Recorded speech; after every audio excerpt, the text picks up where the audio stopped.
Hi, if you're listening to this, there's a chance you're tired in a very specific way. Not tired because you're lazy, not tired because you're incompetent, but tired even though you do your job well. You show up, you take responsibility, you get things done, and somehow you're still the one who burns out first. Today I want to talk about that, not to motivate you, not to tell you to be stronger, but to explain what is actually happening, because many people are breaking without ever knowing why. Part 1. Burnout is not always a personal failure. Let me say this clearly. Burnout is not always caused by weakness. Burnout is often caused by structural mismatch, a mismatch between who you are, how your nervous system works, and the environment you're placed in. Some people burn out not because they can't handle work, but because they are placed in roles that quietly consume them.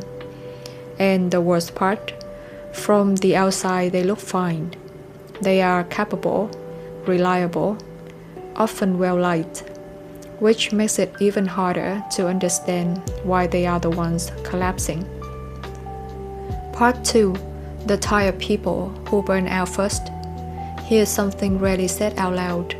The people who burn out first are often responsible, adaptable, emotionally aware, willing to help, good at figuring things out. In other words, the people a system leans on. These are the ones who notice problems early, fix things before being asked, absorb emotional tension, filling gaps without complaint. And because they can, the system keeps giving them more. Not officially, not maliciously, just quietly, until one day, their role no longer has edges, and they don't even know where they end anymore.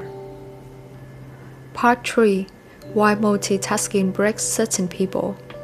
Let's talk about multitasking. Multitasking itself is not evil, but the way it's used today often is. There are environments where multitasking means handling multiple tasks within one clear role, supported by structure and prioritization. And then there are environments where multitasking really means unclear boundaries, emotional labor, being the go-to person, absorbing chaos so others don't have to. If you are sensitive, conscientious, or deeply responsible, this second kind of multitasking doesn't just exhaust you, it erases you, and no amount of resilience training fixes that. Part 4. Why a small comment can break you. Many people think burnout happens because of workload, but for some, the breaking point is something small, a careless comment, a dismissive tone, a moment where your effort feels unseen.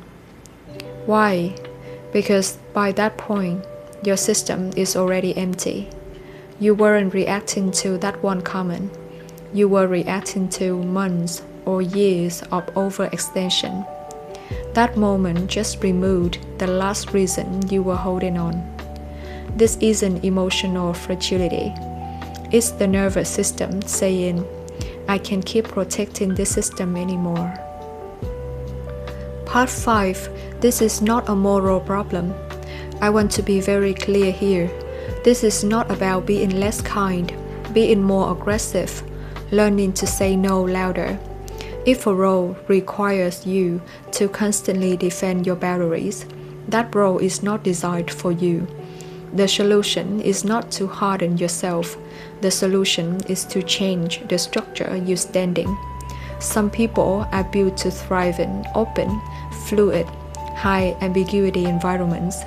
Others need clear roles, defined responsibilities, predictable expectations, systems that don't rely on personal sacrifice. Neither is better. They are just different. Closing. Naming the pattern is the first exit. If you've ever thought, Why do I keep breaking even though I try so hard? I want you to hear this. You didn't fail. You were played in a system that consumed your strengths. And once you see that pattern, you're no longer trapped inside it. In the next episode, we'll talk about multitasking itself, why it breaks and why it quietly destroys certain people. Until then, take this one thought with you. I didn't break because I were weak. I broke because I was carrying the wrong load. Thank you for listening.